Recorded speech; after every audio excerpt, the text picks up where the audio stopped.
व्रत करे माँ अहोई, संतान हित यशमान, आशीष दे माँ अहोई, पूर्ण हो सब काम।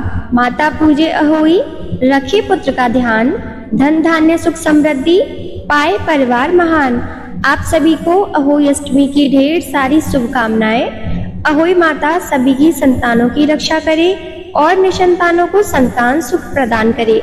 अहोई माता की कथा सुनते समय अपने हाथ में गेहूं या अक्षत के 7 दाने रखकर सच्चे मन से कथा श्रवण कर इन दानों को जल के लोटे में डालकर इन्हीं से तारों को अर्घ दिया जाता है। आज इस शुभ अवसर पर सुनिए अहोई माता की कथा और आरती। कथा से पहले हम सभी विघ्नहर्ता भगवान श्री गणेश जी का ध्यान करके गणेश भगवान की कहानी सुनेंगे। एक बार एक बूढ़ी माई थी जिनका एक बेटा और एक बहू भी थे। वो बहुत गरीब थी। वह अंधी बूढ़ी माई हर दिन नियम से गणेश भगवान की पूजा किया करती थी।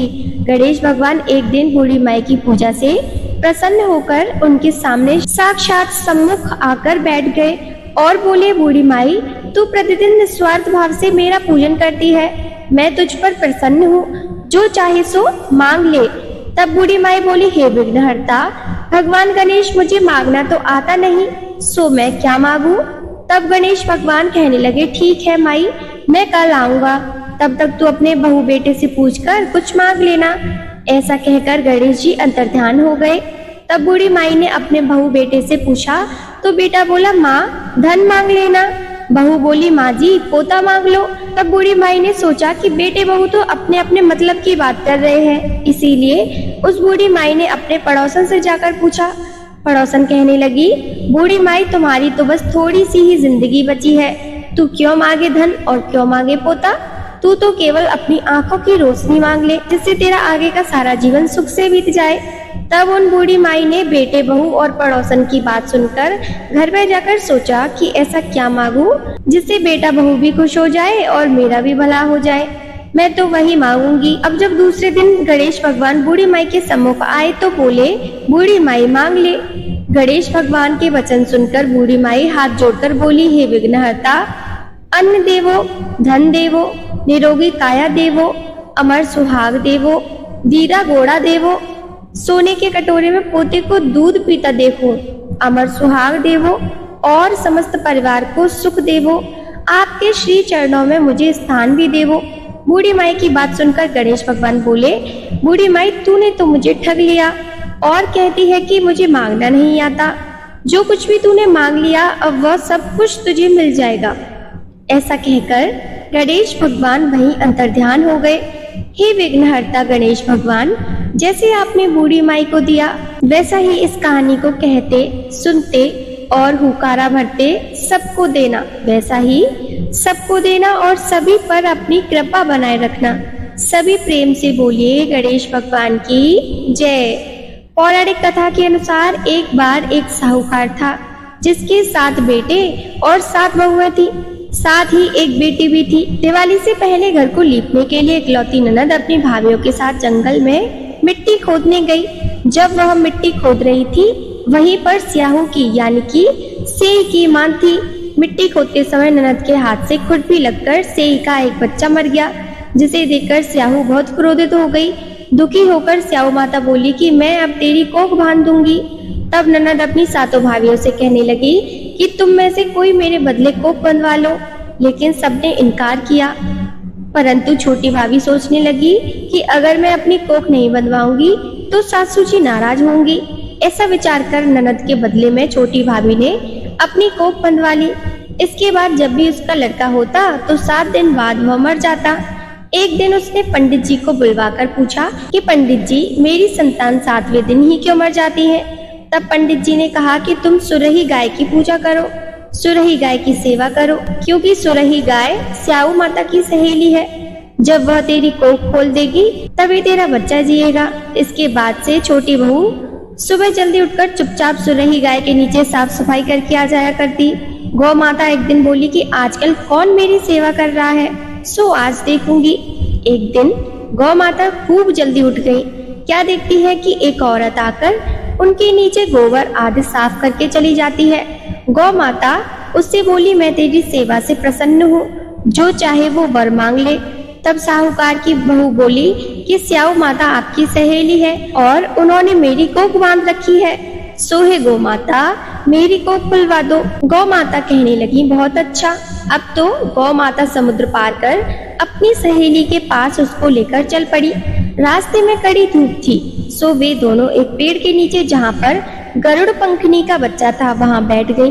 तभी थोड़ी देर में एक सांप आया जो कि गरुड़ पंखनी के बच्चे को डसने जा रहा था। साहूकार की बहू ने ये देखा तो सांप को मारकर ढाल के नीचे दबा दिया और बच्चों को बचा लिया। थोड़ी देर बाद गरुड़ पंखनी आई और वहां पर खून पड़ा हुआ देखा तो साहूकार की बहू को चोंच मारने लगी। उसने सोचा कि हो ना हो इसी बहू ने मेरे बच्चे को मार डाला है। तब साहूकार ने बोली कि मैंने तेरे बच्चों को नहीं मारा, बल्कि सांप तेरे बच्चों को डसने आया था। मैंने तो सांप से तेरे बच्चों को बचाया है। ये सुनकर गरुड़ पंखनी खुश होकर बोली कि मांग, तू क्या मांगना चाहती है? साहूकार की बहू बोली कि हे गरुड़ पंखनी, मुझे 7 समुंदर पार स्याहू माता के पास पहुंचा दो। गरुड़ पंखनी ने दोनों को अपनी पीठ पर बिठाकर स्याहू माता के पास पहुंचा दिया। स्याहू माता उन्हें देखकर बोली कि बहन बहुत दिनों के बाद आई। फिर कहने लगी, बहन मेरे सिर में जू पड़ गई, जरा मेरे सिर से जुए तो बीन दो। तब सुरही गाय के कहने पर साहूकार की बहू ने सलाई से उनकी सारी जुएं निकाल दी।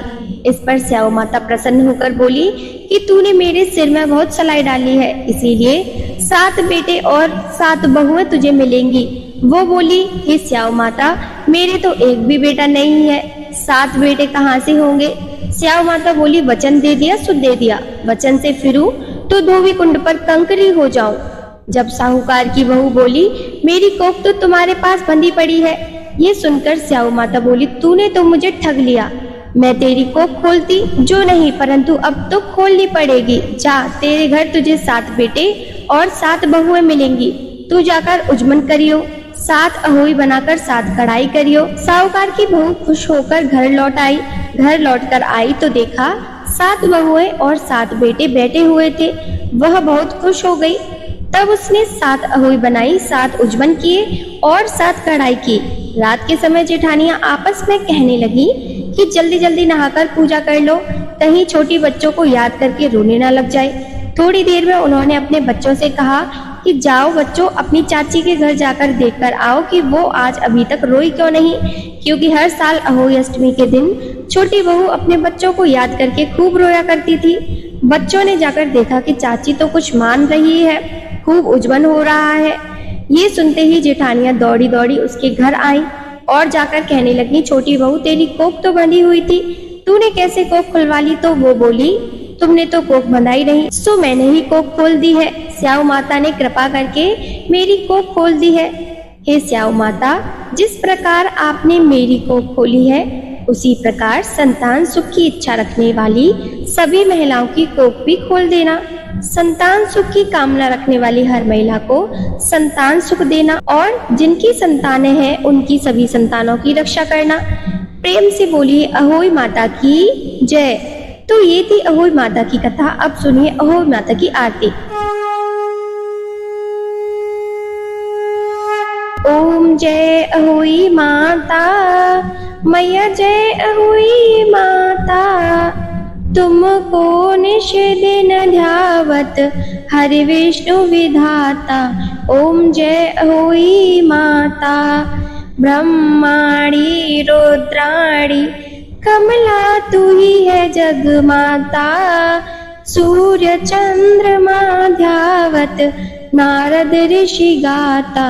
ओम जय अहोई माता, माता रूप निरंजन सुख संपत्ति दाता।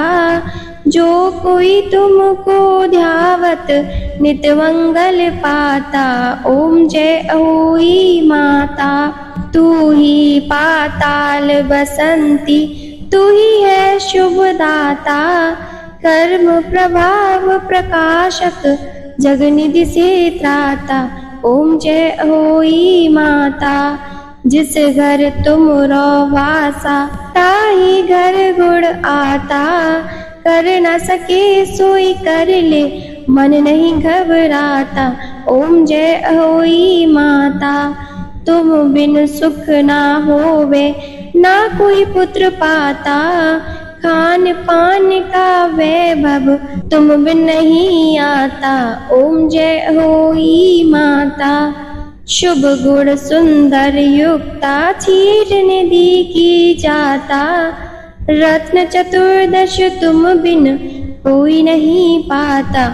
ओम जय होई माता, श्री अहोई माँ की आरती जो कोई जन गाता।